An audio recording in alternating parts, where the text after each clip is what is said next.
Good morning everyone. आज के इस वीडियो में हम social science loving our environment textbook class 5 chapter 14 the birth of United Nations हम पढ़ने वाले हैं।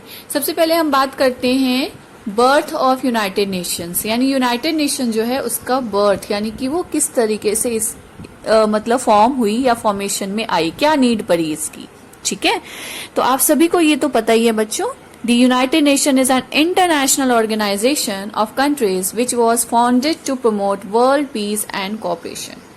इसका फॉर्मेशन हुआ किस लिए था ये तो हम बाद में बात करेंगे। सबसे पहले हम ये बात कर लेते हैं कि जो ये यूनाइटेड नेशन है एक इंटरनेशनल ऑर्गेनाइजेशन है। इंटरनेशनल यानी अंतर्राष्ट्रीय लेवल का, जिसका मेन एम जो है पूरे विश्व में, वर्ल्ड में पीस, शांति और सहयोग की भावना को बढ़ावा देना। ठीक है, इसलिए यूनाइटेड नेशन का फॉर्मेशन किया गया and it was founded after the end of second world war. अब हम बात करते हैं सेकेंड वर्ल्ड वॉर कब एंड हुआ था, 1939 टू 1945, यानी आफ्टर 1945। ओके, तो लेट्स स्टार्ट। हमारा जो आज का चैप्टर का जो मेन थीम है, formation of the UN. UN का फॉर्मेशन क्यों हुआ था।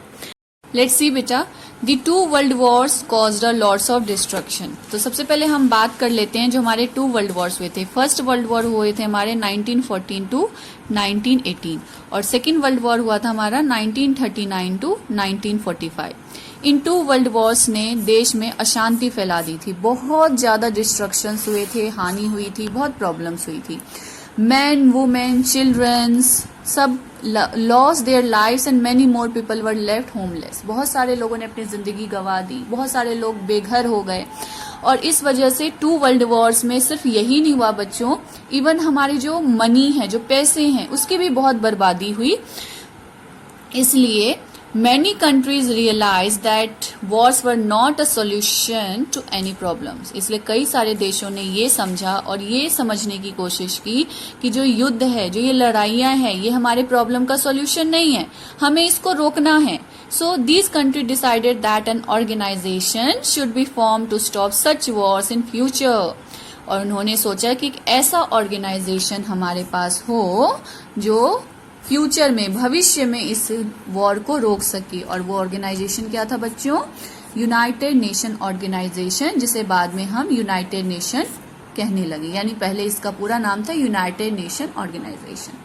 ठीक है बच्चों, अब हम बात करते हैं कि फर्स्ट वर्ल्ड वॉर के टाइम पे ही क्यों नहीं बन गया यूनाइटेड नेशन, है ना। चाहते तो हम 1918 के बाद भी बना सकते थे, लेकिन बच्चों याद रखना 1918 के बाद 1920 में लीग ऑफ नेशन का फॉर्मेशन हुआ था। ठीक है, लीग ऑफ नेशन का, ठीक है, लेकिन ये जो है सेकेंड वर्ल्ड वॉर को नहीं रोक पाई। इसके फॉर्मेशन के बाद भी हमारा सेकेंड वर्ल्ड वॉर हो ही गया। दैट्स वाई फिर हमारा सेकेंड वर्ल्ड वॉर के बाद 1945 के बाद यूनाइटेड नेशंस ऑर्गेनाइजेशन का फॉर्मेशन हुआ। ओके, यहां तक क्लियर है। अब आगे देखिए। The UN Charter was signed by 50 members country on 26 June 1945 in San Francisco, USA and came into force on 24 October 1945, observed as a United Nations Day। बच्चों इस यूनाइटेड नेशन को फॉर्मेशन में 50 देश के लोगों ने, यानी कि 50 कंट्रीज के जो मेंबर है उन्होंने साइन किया उस चार्टर पे, और इसको पावर में लाया गया 24 अक्टूबर 1945 से वर्किंग में आ गया, पावर में, एग्जीक्यूशन प्रोसेस में आ गया। ठीक है, यहां तक आप सबको क्लियर है किड्स। टोटल 193 कंट्रीज जो है बेटा वो हमारे इस ऑर्गेनाइजेशन में मेंबर हैं। Now let's move further. Main principles, जो हमारे प्रिंसिपल सिद्धांत जो है, नियम, मेन प्रिंसिपल्स क्या है जिसको फॉलो करना है सभी कंट्रीज को। All the member countries should respect the sovereignty and rights of each other। Okay, सभी कंट्रीज, मेंबर कंट्रीज जो है एक दूसरे के अधिकार, हर एक देश के अधिकार जो है उसकी क्या करेंगे, रिस्पेक्ट करेंगे।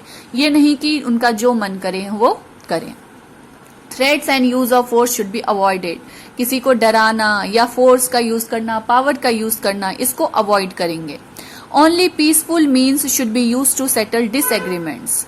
जो भी लड़ाइयाँ या जो भी प्रॉब्लम्स क्रिएट हो किसी के बीच में, लड़ाइयों को सुलझाने के लिए सिर्फ पीसफुल मीन्स यानी शांति बढ़ावा देके, शांति तरीके से, पीसफुल पावर का यूज करके, ये ना कि वॉयलेंट हो जाए और हथियार का यूज करे, वेपन्स का यूज करे, बल्कि शांति से उस प्रॉब्लम को हमें सॉल्व करना है।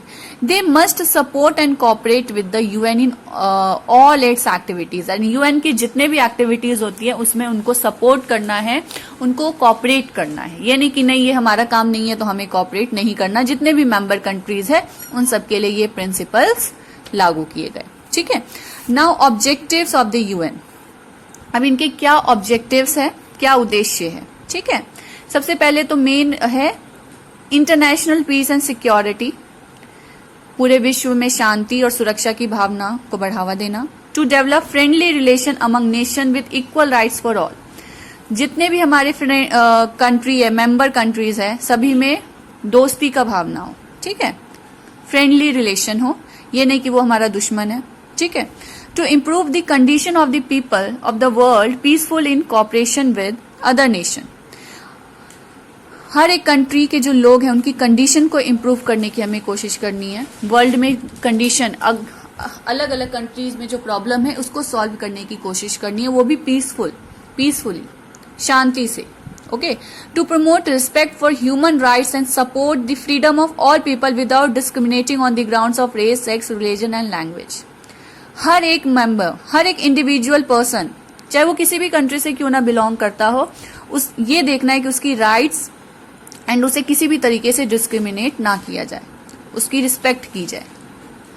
To provide a meeting place where all members can work together to achieve this common goals. और इसके साथ साथ कि ये चीजें, गोल्स जो है, जो हमारी ऑब्जेक्टिव्स है, ये हमारी फुलफिल हो रहे हैं या नहीं, इसके लिए हमारी एक मीटिंग भी होनी चाहिए, एक प्लेस प्रोवाइड हम करें जिससे सभी मेंबर कंट्रीज वहां पे बैठ के इस गोल्स ये अचीव हो रहे हैं या नहीं उसके ऊपर डिस्कशन कर सके। ओके। तो these are the principles and objectives of the United Nation. Okay. And next organs of the United Nation हम नेक्स्ट वीडियो में पढ़ेंगे। नाउ इसको आप रिवाइज करेंगे और समझने की कोशिश करेंगे। And one more thing, flag of the United nation ये है आपका, आप इसको भी देख लीजिए। इसमें सराउंडेड बाय ओलाइव ब्रांच है, जिसका मतलब लाइट ब्लू कलर से बैकग्राउंड है। एंड इसका मतलब ये जो ओलाइव ब्रांच है इसका मतलब है पीस, ये सिंबलाइज कर रहा है पीस, शांति को बढ़ावा दे रहा है। ठीक है। चलिए, थैंक यू सो मच।